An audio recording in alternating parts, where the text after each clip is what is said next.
Halo teman-teman, selamat datang di channel Belajar IPA. Di channel ini kalian bisa belajar IPA mulai dari pelajaran SD hingga SMA. Pada pertemuan kali ini kita akan bahas tentang sistem gerak manusia. Kelas 8 IPA atau biasa masuknya ini dalam ilmu biologi. Tapi kalau di SMP IPA kan jadi satu, IPA terpadu. Kita bahas ya. Yuk mulai. Pada video kali ini kita akan bahas tentang tulang, rangka, sendi, otot, gangguan dan kelainan. Sebelum mulai, bantu saya subscribe dulu ya. Saya hitung 1, 2, 3. Terima kasih sudah subscribe. Yang belum, subscribe dulu ya. Yuk lanjut. Untuk subtema tulang, kita akan bahas tentang jenis tulang dulu ya. Jenis-jenis tulang itu ada dua. Yang pertama tulang rawan, yang kedua tulang keras. Tulang rawan terbentuk dari kumpulan sel-sel tulang rawan yang disebut dengan kondrosit. Kondrosit mengeluarkan kondrin yang bersifat lentur. Tulang rawan pada anak mengandung banyak zat perekat atau disebut dengan kolagen dan sedikit zat kapur, sehingga tulang rawan pada anak lentur dan elastis. Kalau tulang rawan pada orang dewasa terdapat di hidung, daun telinga, di antara tulang rusuk dan tulang dada, pada persendian dan antar ruas tulang belakang. Pada tulang rawan orang dewasa ini tidak mengalami pengerasan. Ada tulang rawan yang semakin lama semakin keras karena ruang-ruang antar sel terisi oleh zat kapur, seperti pada ubun-ubun. Proses penulangan ini disebut dengan osifikasi. Pada masa pertumbuhan, tulang dapat tumbuh semakin panjang disebabkan oleh adanya cakram epifise di ujung tulang, yang terdiri dari tulang rawan yang sel-selnya aktif membelah, makanya ia makin panjang dan makin keras. Selanjutnya ada tulang keras, biasa disebut dengan tulang sejati atau osteon. Jaringan tulang yang terdiri atas sel-sel tulang atau osteosit mengandung zat kapur, protein, dan kolagen. Zat kapur dalam bentuk kalsium karbonat atau CaCO3 dan dalam bentuk kalsium fosfat atau Ca3PO42. Tulang keras pada orang dewasa mengandung lebih banyak zat kapur. Kalau pada anak-anak lebih banyak mengandung kolagen. Sehingga pada orang dewasa kalau dia jatuh dan patah tulang, tulangnya lebih lama dalam proses penyembuhan daripada tulang anak-anak. Tulang keras dilapisi oleh periosteum atau tempat melekatnya otot. Selanjutnya ini ada struktur dari tulang keras. Susunan tulang keras itu ada tulang spons dan tulang kompak. Tulang spons itu dalamnya berongga, contohnya tulang pendek dan lain-lain. Kalau tulang kompak tersusun rapat dan padat. Itu ciri-cirinya. Bisa adik-adik lihat atau teman-teman lihat ini di sini mana yang tulang kompak, mana yang tulang spons. Nah, kalau tulang kompak ini lapisan tulang pipa bagian luar. Selanjutnya, bila tulang keras ini dipotong melintang, akan tampak lingkaran-lingkaran yang berlapis-lapis mengelilingi suatu saluran. Keseluruhan salurannya disebut dengan sistem Harvest. Tadi kita sudah belajar tentang jenis tulang. Sekarang kita akan belajar tentang bentuk tulang. Bentuk tulang dikelompokkan menjadi 4. Yang pertama tulang pipa. Bentuknya panjang dan tengahnya berlubang. Contohnya pada tulang paha, betis, dan lengan. Kedua ada tulang pendek. Bentuknya pendek, ringan, namun ia kuat. Contohnya ada di pergelangan tangan, telapak tangan, dan kaki. Yang ketiga ada tulang pipih. Bentuknya seperti plat. Contohnya ada di penyusun tulang tengkorak, tulang rusuk, dan dada. Yang terakhir ada tulang tidak beraturan, bentuknya tidak beraturan, yaitu contohnya ada di tulang wajah, di ruas-ruas tulang belakang. Kemudian kita akan bahas tentang rangka. Fungsinya yang pertama memberi bentuk tubuh, yang kedua menegakkan berdirinya tubuh, yang ketiga tempat melekatnya otot, yang keempat alat gerak pasif, Yang kelima, melindungi organ. Yang keenam, tempat pembentukan sel-sel darah. Rangka tulang dibagi menjadi beberapa bagian. Yang bagian pertama yaitu tulang tengkorak.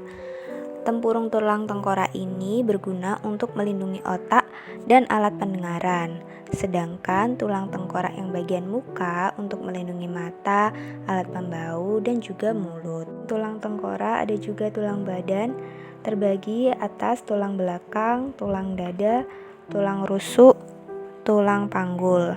Yang pertama kita akan bahas mengenai tulang belakang. Tulang belakang ini tersusun atas ruas-ruas tulang yang fleksibel, namun dia itu kuat.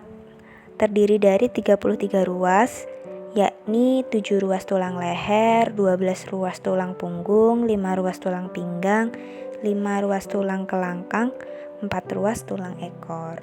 Selanjutnya ada tulang dada, letaknya di dekat tulang rusuk di tengah-tengah dada. Tulang dada ini terdiri atas bagian hulu, bagian badan, dan taju pedang.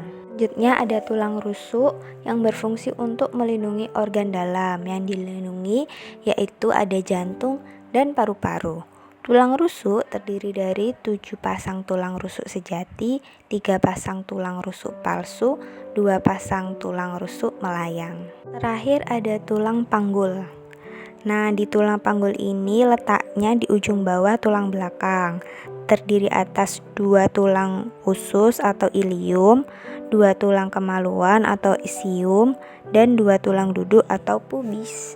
Rangka selain tulang tengkorak, tulang badan, ada juga golongan tulang anggota gerak. Nah, tulang anggota gerak ini dibagi 2, yakni tulang anggota gerak atas dan tulang gerak anggota bawah. Anggota gerak atas terdiri dari tulang lengan atas atau humerus, tulang hasta atau ulna, dan tulang pengumpil atau radius. Tulang anggota gerak atas ini yakni di tangan ya, kalau tulang anggota gerak bawah itu kaki. Sekarang kita bahas tulang yang ada di kaki, yakni tulang anggota gerak bawah.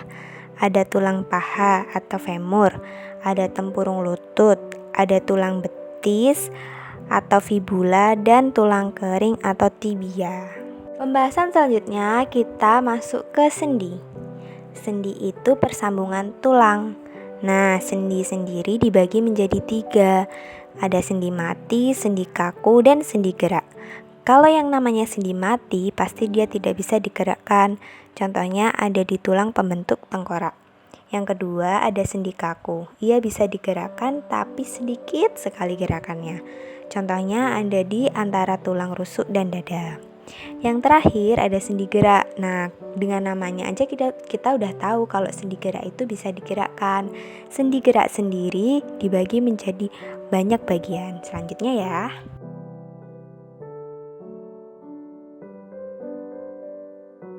Pada sendi gerak, ada yang namanya sendi peluru. Geraknya ke segala arah. Terbentuk dari 2 macam tulang. Letaknya di pangkal paha atau di pangkal lengan. Nih contohnya tulang belikat dan tulang hemorus. Di tangan kan bisa digerakkan segala arah ya. Itu termasuk sendi peluru. Dalam sendi gerak ada juga namanya sendi engsel. Letaknya di ruas jari, di lutut, di sikut. Nah, kalau sikut sama lutut kan bisanya geraknya cuma satu arah. Makanya dia disebut sendi engsel. Kayak engsel pintu kan cuma satu arah tuh. Juga namanya sendi putar. Gerakannya berputar. Letaknya antara tulang atlas dan tulang aksis, antara tulang hasta dan pengumpil. Selanjutnya ada yang namanya sendi pelana. Geraknya 2 arah. Letaknya di ibu jari dan telapak tangan. Bisa maju mundur, bisa ke samping kanan kiri. Terakhir namanya sendi geser. Geraknya ya berupa pergeseran aja. Letaknya di ruas-ruas tulang belakang. Otot. Otot biasa disebut daging. Otot merupakan jaringan penggerak tubuh dengan cara berkontraksi. Otot bisa bergerak karena ada sel-sel otot. Sel-sel otot bergabung menjadi serabut otot. Kumpulan serabut otot bergabung menjadi otot. Otot disebut juga alat gerak aktif. Otot polos terdapat pada organ dalam. Letaknya di dinding saluran pencernaan, dinding pembuluh darah, dinding rahim. Otot ini bekerja secara tidak sadar atau bekerja tanpa perintah dari otak. Sel-selnya berbentuk gelendong, ujungnya runcing, punya satu inti, geraknya lamban. Fungsinya untuk mengangkut makanan dan mengalirkan darah oleh sel-sel pembuluh darah. Otot lurik disebut juga otot rangka karena letaknya pada rangka. Ujungnya terdiri atas jaringan ikat yang disebut urat atau tendon. Gunanya untuk mengikat tulang agar saat otot berkontraksi, tulang tidak ikut terangkat atau bergerak. Sel-sel otot berbentuk panjang, ada garis melintang gelap terang, punya banyak inti, gerakannya cepat, menyebabkan timbulnya gerakan tubuh. Kerjanya secara sadar atau sesuai dengan keinginan kita atau perintah dari otak. Letaknya sebagian besar di tubuh. Semua tulang rangka ditutup oleh otot lurik.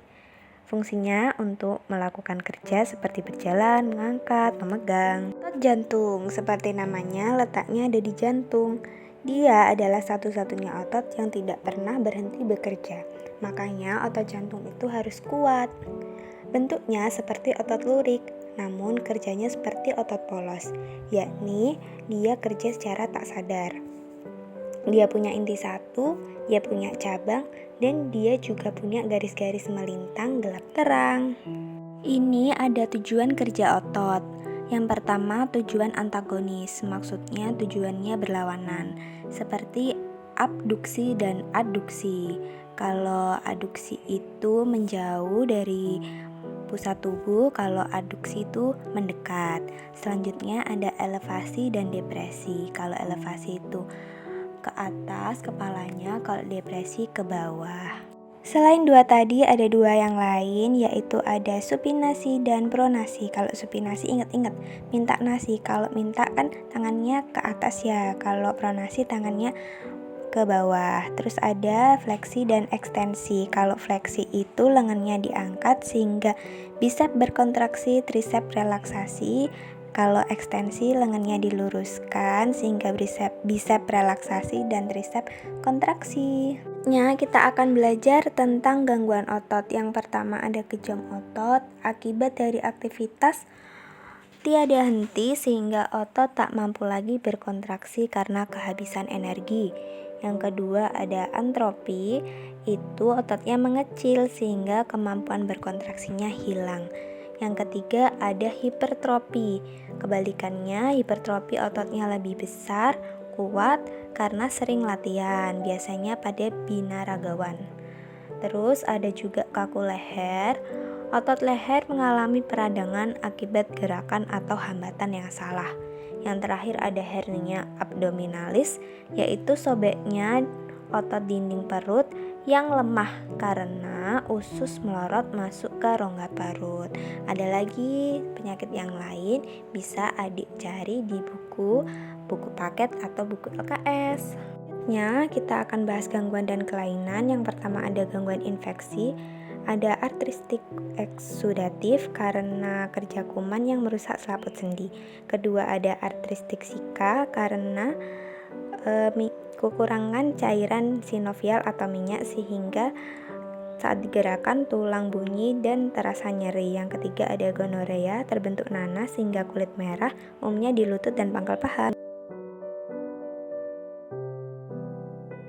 Selanjutnya ada kelainan tulang, selaput tulang yang rusak dan geser, misalnya selaput tulang sobek, lepasnya ujung tulang dari sendi, tulang patah. Nah, tulang patah itu ada dua, yaitu patah tulang tertutup dan terbuka.